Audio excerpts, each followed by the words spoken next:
You are about to embark on a journey, not to a distant place, but deep within yourself, to the very core of your potential. What you are about to hear has the power to reshape your habits, your focus, and your entire being. Listen closely. This audiobook will change how you think, act, and live, if you let it. Before we begin, let me know in the comments where you're listening from, and one area of your life you're ready to transform with discipline. It's always inspiring to see people from all over the world taking control and mastering themselves together. You can simply listen and let the words flow through you, or read along with the on-screen text for a deeper, more focused experience. Let's begin. I want you to consider, for a moment, the most powerful force available to any human being. It is not money, though it can create it.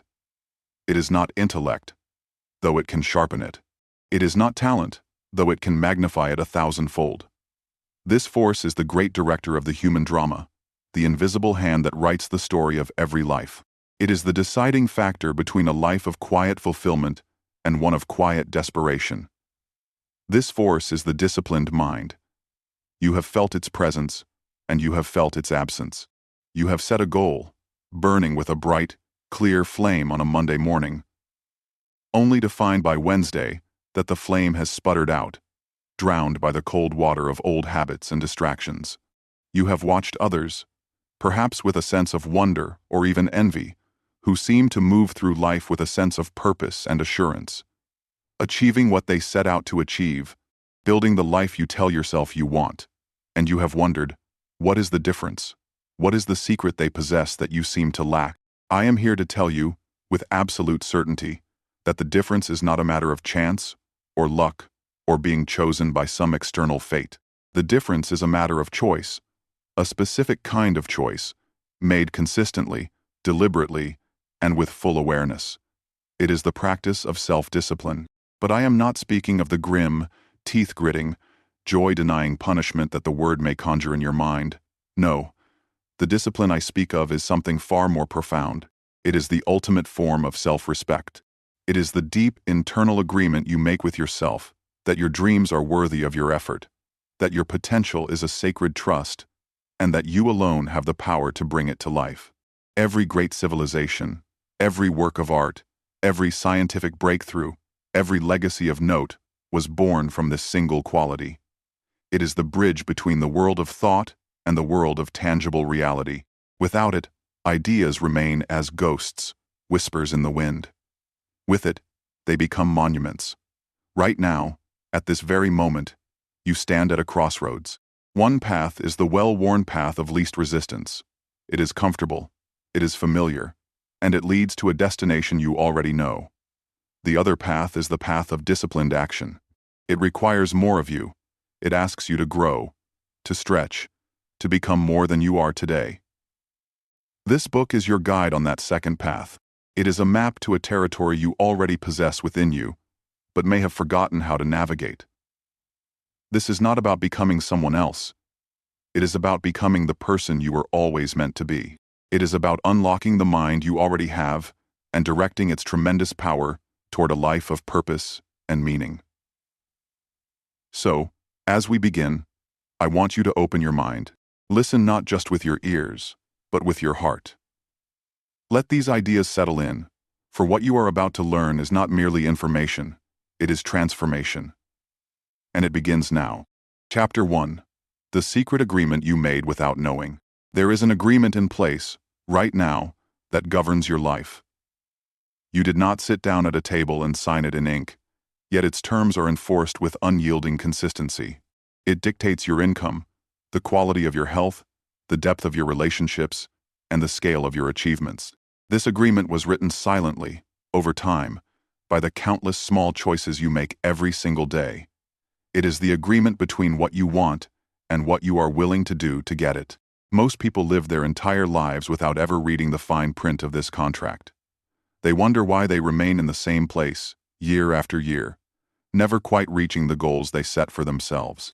They blame circumstances, the economy, their upbringing, or plain bad luck.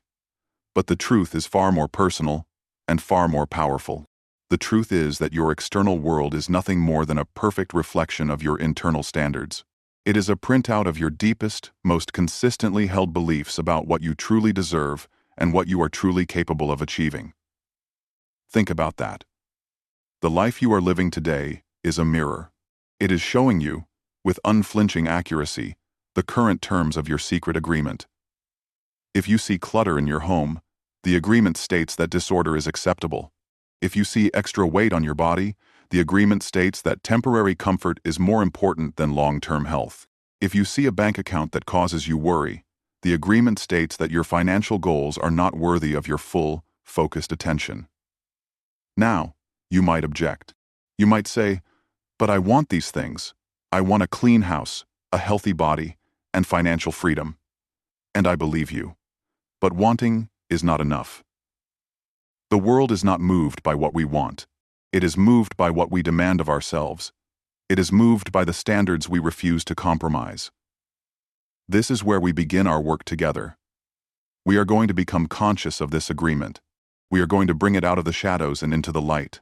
And then, we are going to rewrite it, line by line.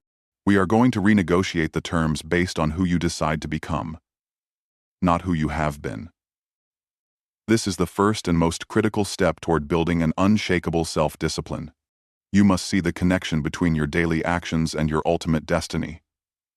You must understand that every time you choose to hit the snooze button, you are casting a vote for a life of mediocrity.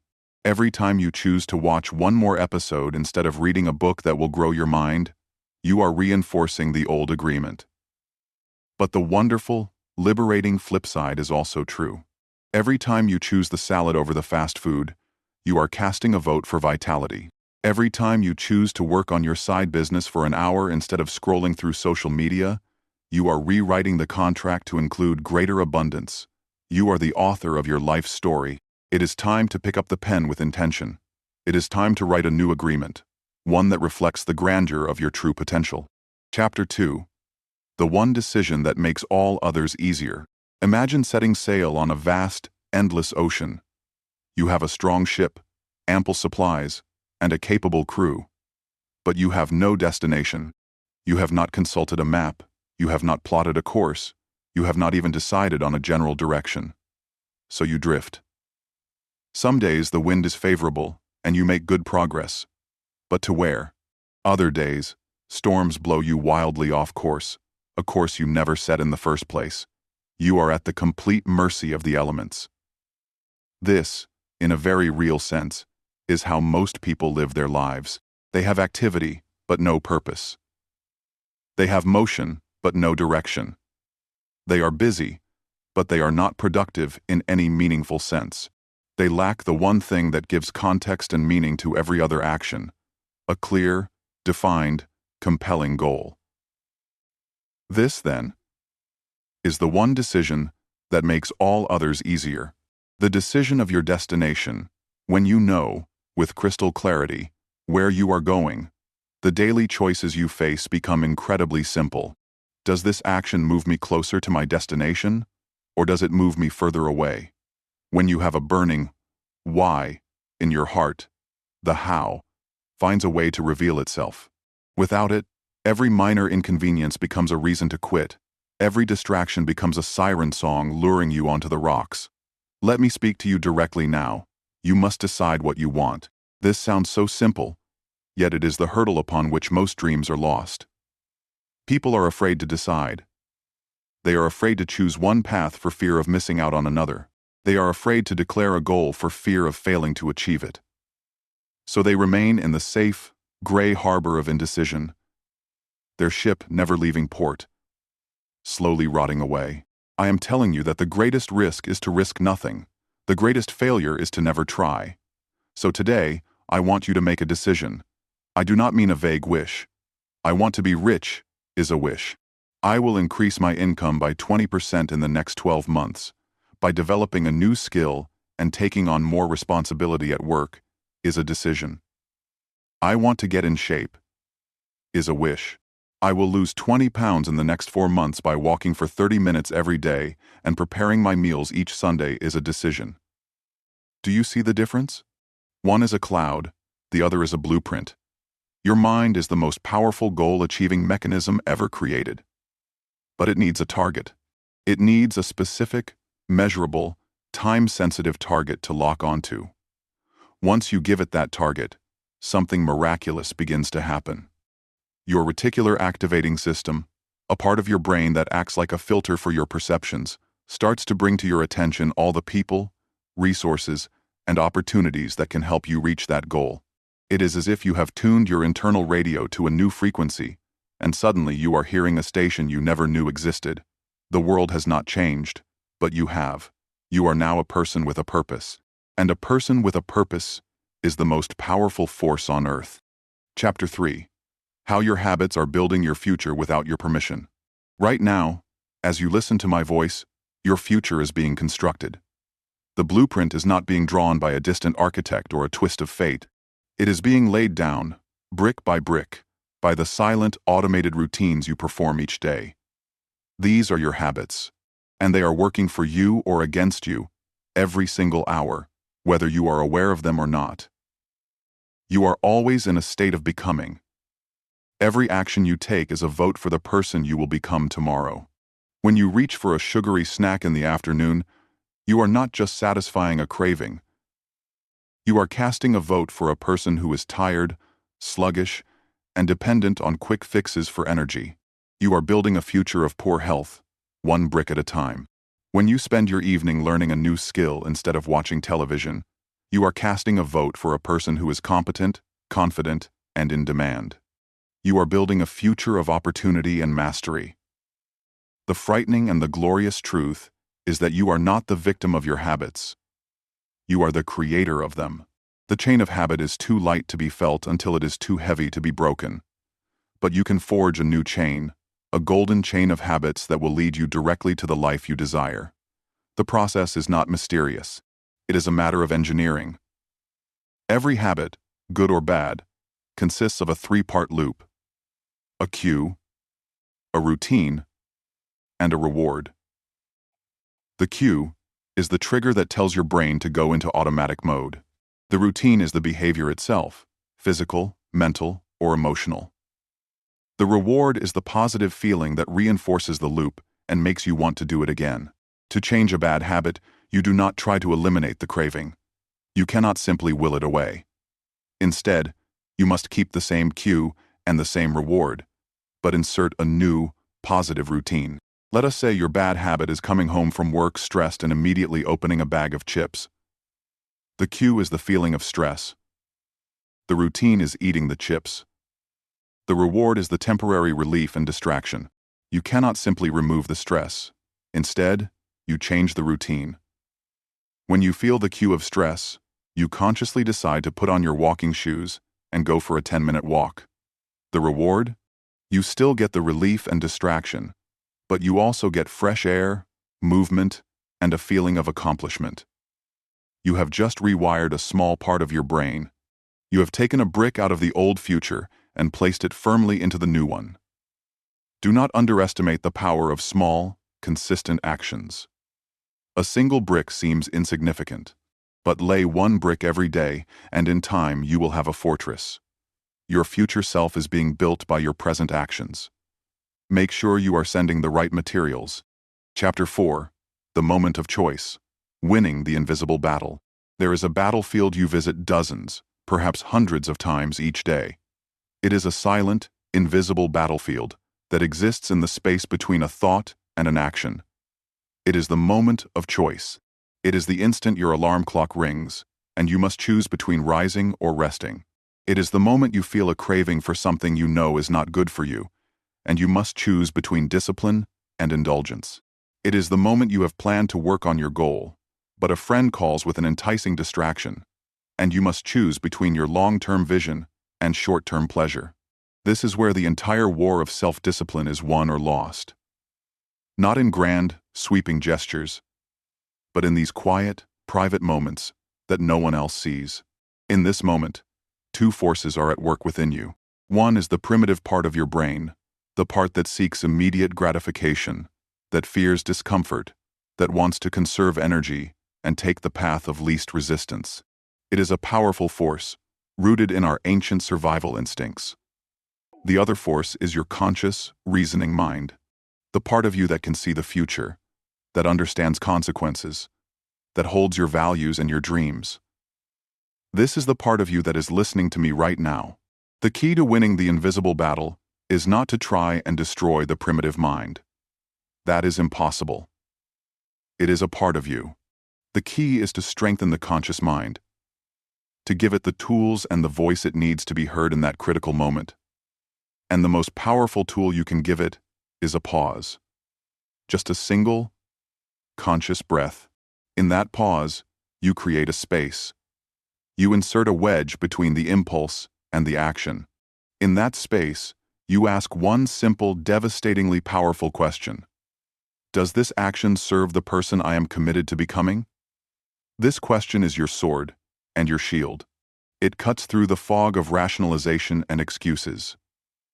It brings the long-term consequence into the present moment. When you are about to skip your workout, the question arises. Does skipping this workout serve the strong, healthy person I am committed to becoming? The answer is clear. When you are about to make an impulsive purchase that will strain your budget, the question arises. Does this purchase serve the financially free person I am committed to becoming? The answer is clear. You will not win every battle. There will be times when the primitive mind wins. Do not despair. Do not use it as an excuse to abandon the entire campaign. Acknowledge the loss, learn from it, and reaffirm your commitment. Each time you use that pause, each time you ask that question and choose in favor of your future self, you are doing more than just resisting a temptation.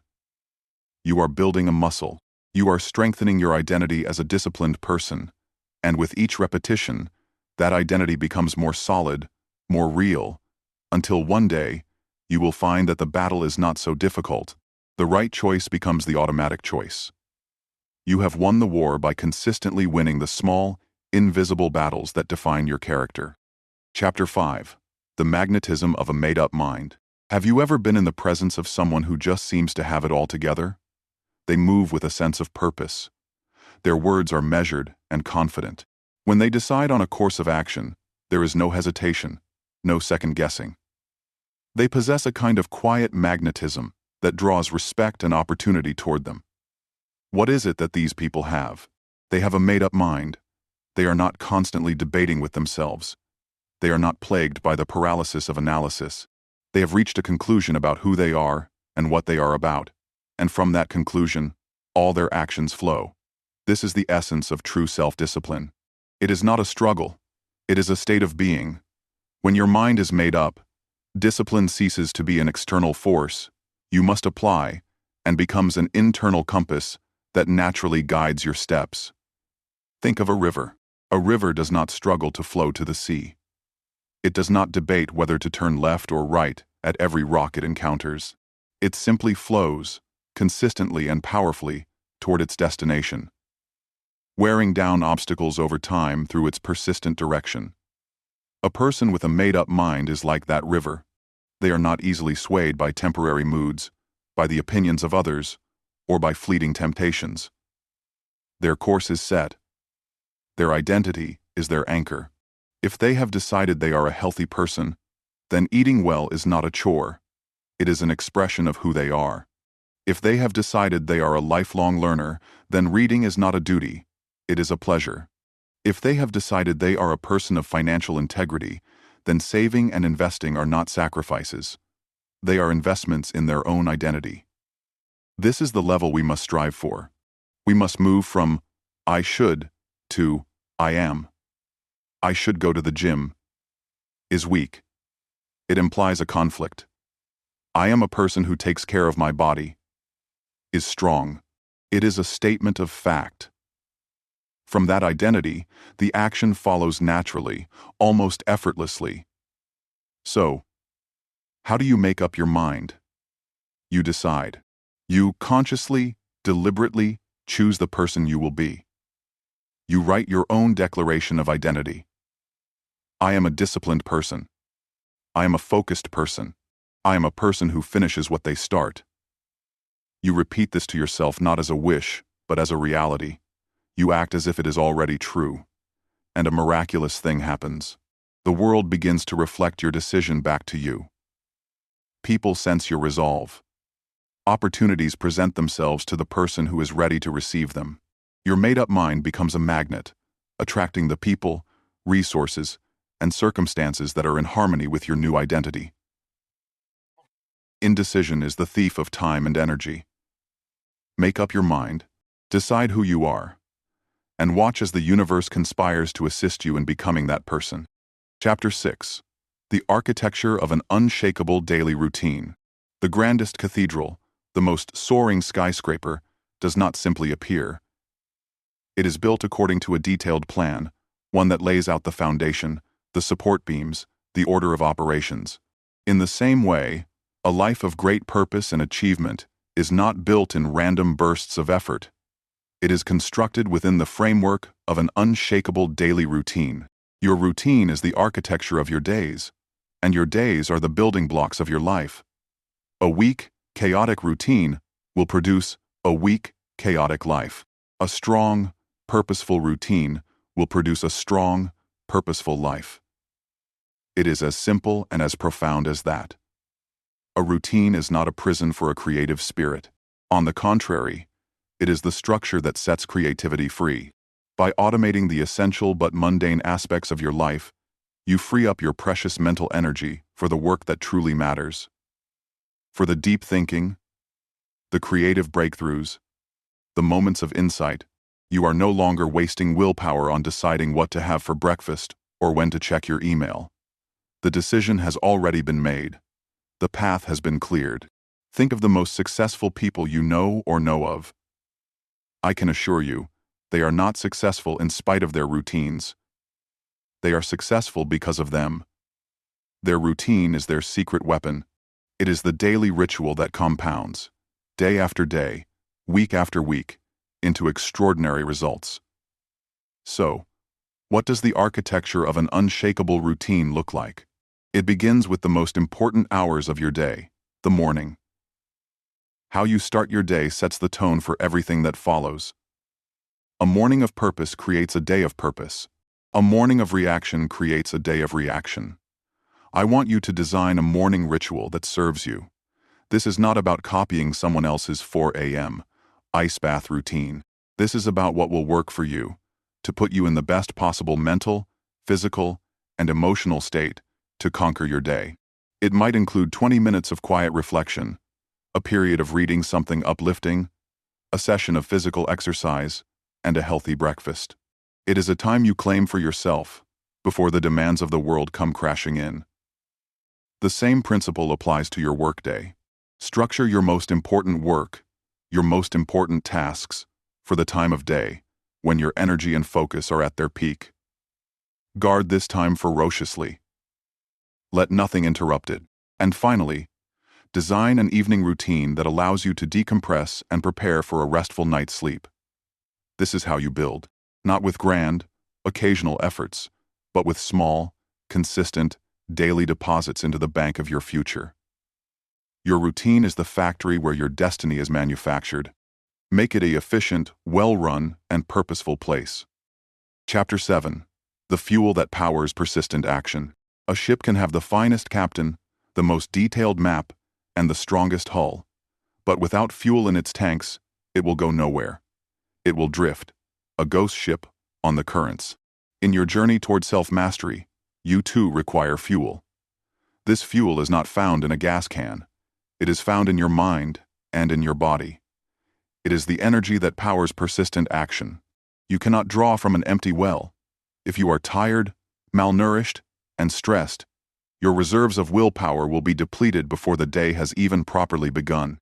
The primitive brain, seeking comfort and conservation, will take over, and your best-laid plans will fall by the wayside. Therefore, the practice of self-discipline must extend to the care and maintenance of the instrument itself. You. The first and most fundamental source of fuel is sleep. Sleep is not a luxury. It is a non-negotiable biological necessity.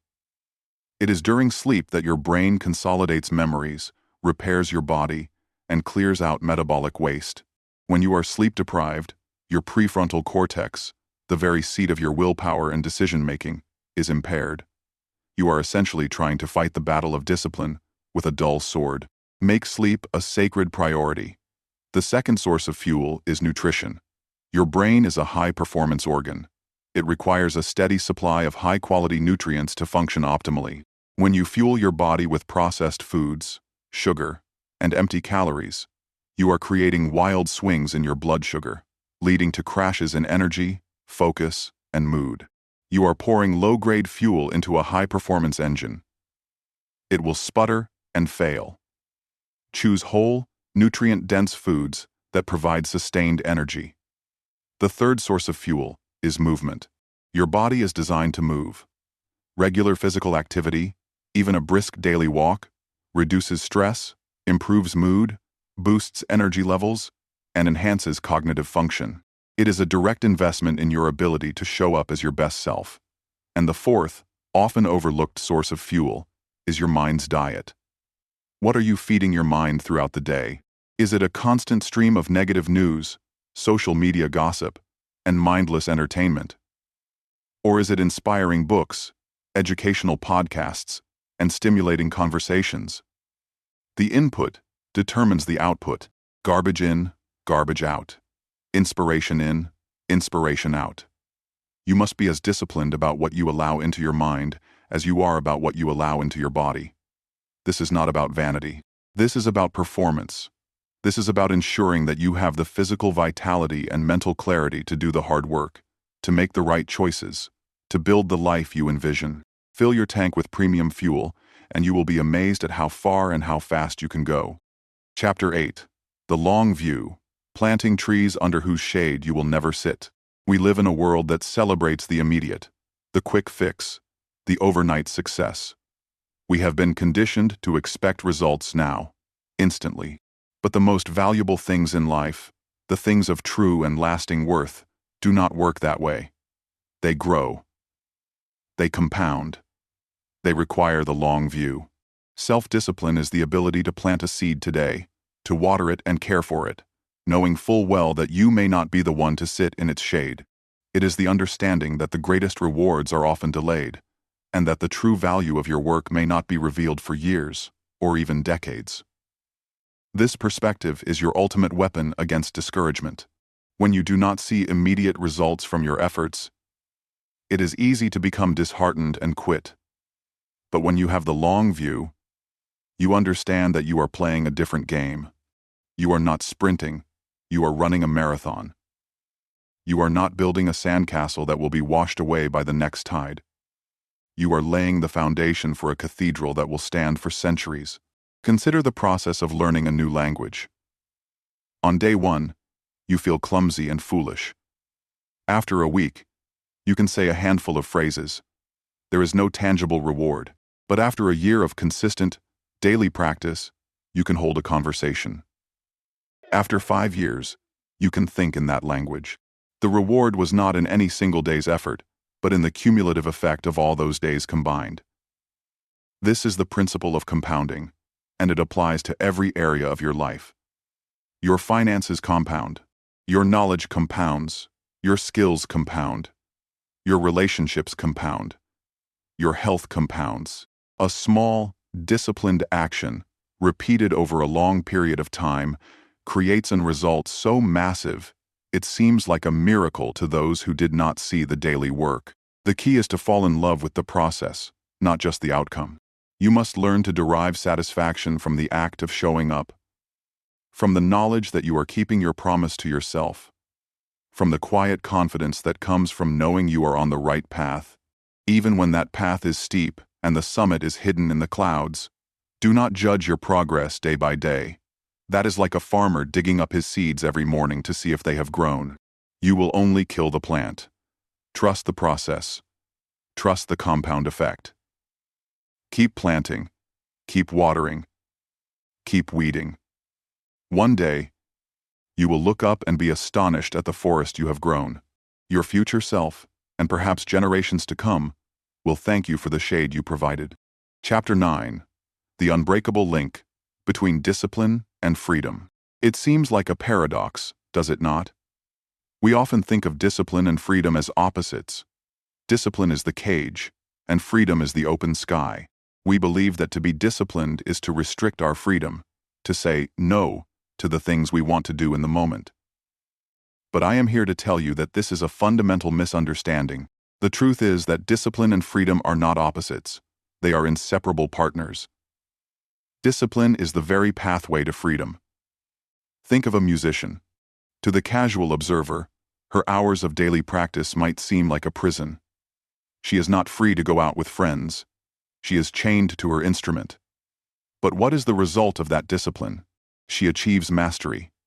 And with that mastery comes a freedom that the casual listener can never know. The freedom to express any emotion through her music. The freedom to play with others in perfect harmony. The freedom to lose herself in the flow of creation. Her discipline purchased her artistic freedom. Now, think of your financial life. The person who is disciplined with their money, who lives below their means, who saves and invests consistently, is often seen as being restricted. They say no to impulsive purchases. They delay gratification. But what is the result? They achieve financial independence. They have the freedom to choose a job they love, even if it pays less. The freedom to weather an economic storm without panic. The freedom to retire early and spend their time as they wish. Their financial discipline purchased their life freedom. The person who is undisciplined, who always says yes to every impulse, is not free. They are a slave to their appetites, a slave to their creditors, a slave to their boss because they have no savings to walk away, a slave to their own poor health.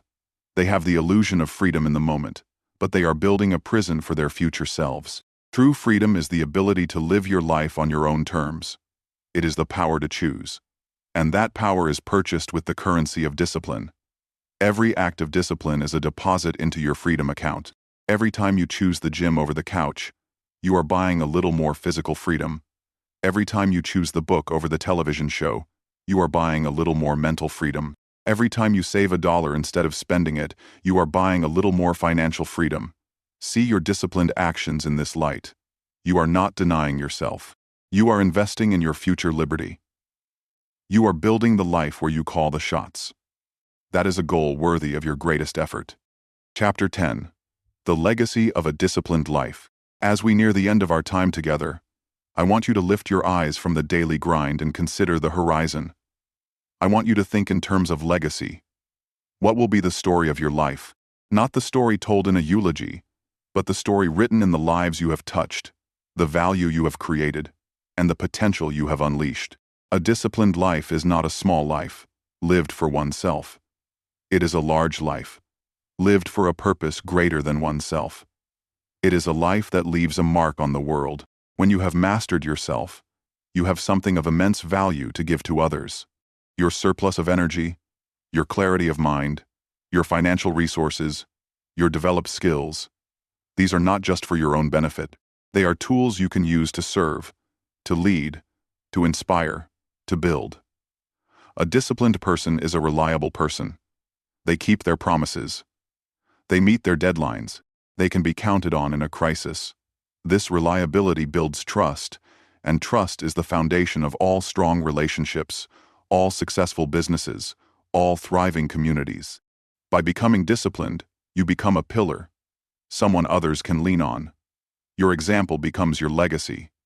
You may never know the person who watches you from a distance, who sees your consistency, your integrity, your quiet determination, and is inspired to change their own life.